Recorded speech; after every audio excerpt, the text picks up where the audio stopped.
Have you ever found it weird that suicide is the topic of some of the most popular jokes in our society? I remember as a child, my mother would scold my older sister whenever she would make a joke and say something along the lines of, I want my life to end, or please kill me now. And I understood the concern. I mean, we are talking about a horrific act, right? Something that claims the lives of so many each day has been transformed into jokes for adolescents and fuel for entertainment on social media. I want to understand the basics of these jokes and understand what they truly mean in today's world. In this clip, George Carlin and his stand-up make several jokes concerning suicide, and they receive good reactions from the crowd. Do you realize that right this second, right now, somewhere around the world, some guy is getting ready to kill himself? Isn't that great?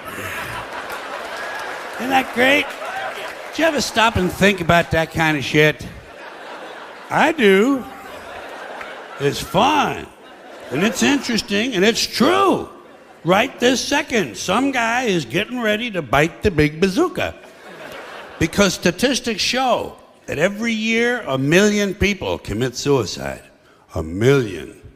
That's 2,800 a day. That's one every 30 seconds.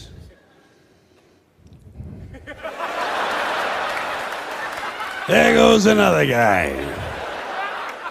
And I say guy, because men are 4 times more likely than women to commit suicide, even though women attempt it more. So men are better at it. That's something else you gals will want to be working on. Well, if you want to be truly equal, you're going to have to start taking your own lives in greater numbers. But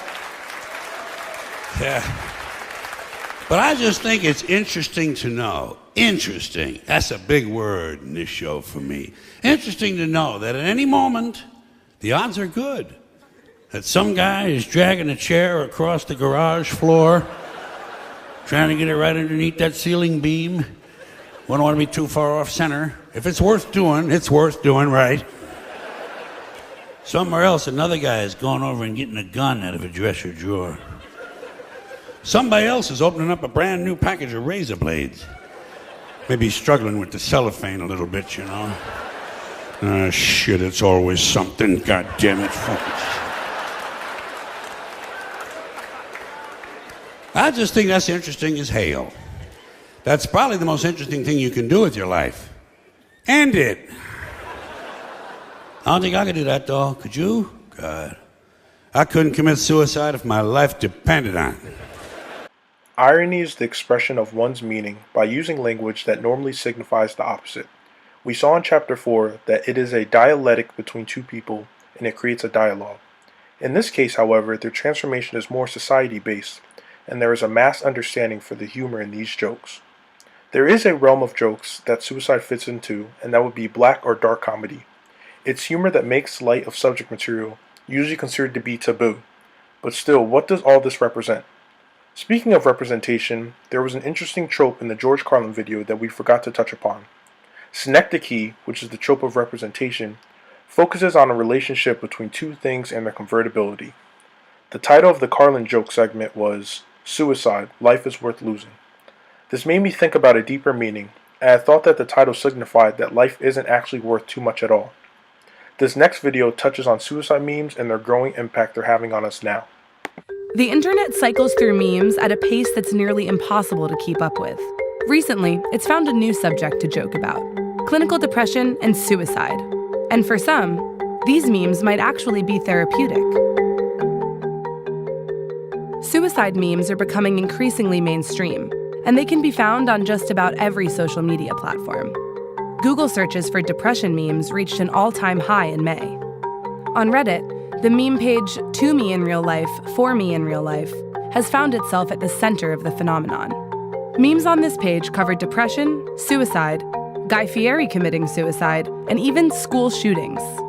If you don't know how to feel about these jokes, you're not alone.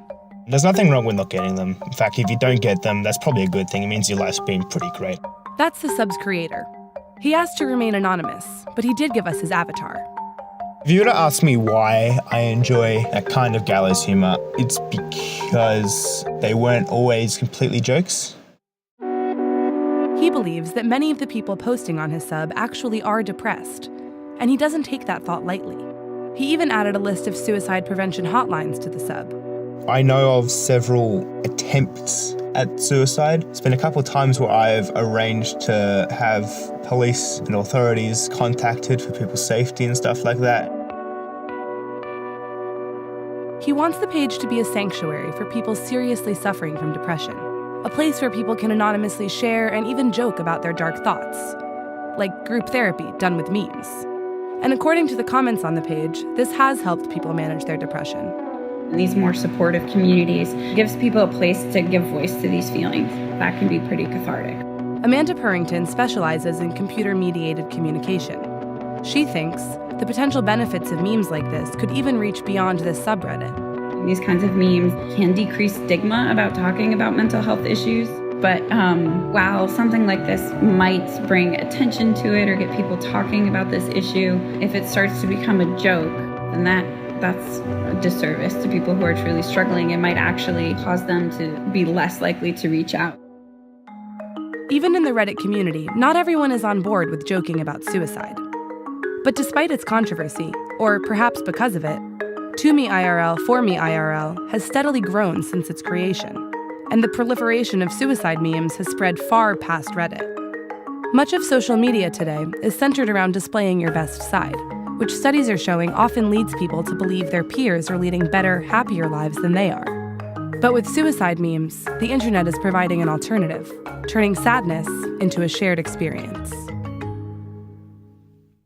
This video brings up two very important points. The first being metonymy, which is another trope that expresses an abstract idea in terms of something physical. It's also a type of reduction. Based on the information we have been given, we can make an educated guess that when an individual decides to make a joke about suicide, they are in fact using that as a shorthand method to discuss their depression and/or other mental health issues through the means of that actual joke. The author alludes to this fact when talking about the memes. He says, "If you don't get them, then that's probably a good thing. It means your life's been pretty great."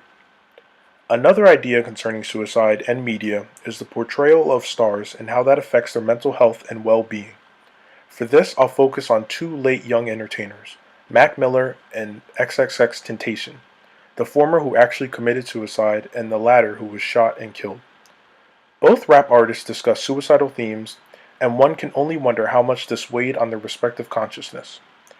The media gives performers such as these immense attention, which in turn adds to the pressure placed upon them to release quality material for the public.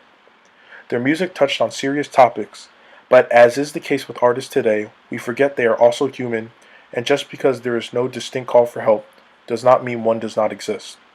In the case of Mac Miller, there were instances all through his career where he referenced suicide and had issues with drugs, but when he actually committed suicide, the majority of people were shocked and wondering why. Interesting considering there are warning signs everywhere. This brings us to why the suicide jokes even exist. We know they fit under dark humor, but really, what is the big reason? That brings us to psychology and defense mechanisms. Suicide is a heavy topic, and when it occurs, it can be hard to digest. So in order to ease the pain and shock, we rationalize it with jokes because of our denial. Rationalization and denial are two of the most common defense mechanisms our mind has at its disposal, and they fit perfectly with our society's inability to recognize these issues before they get out of hand. Instead of facing the problem straight up, it is way easier to try and cope by a method that everyone can relate to and one that makes people laugh. This is why jokes about suicide are so big today.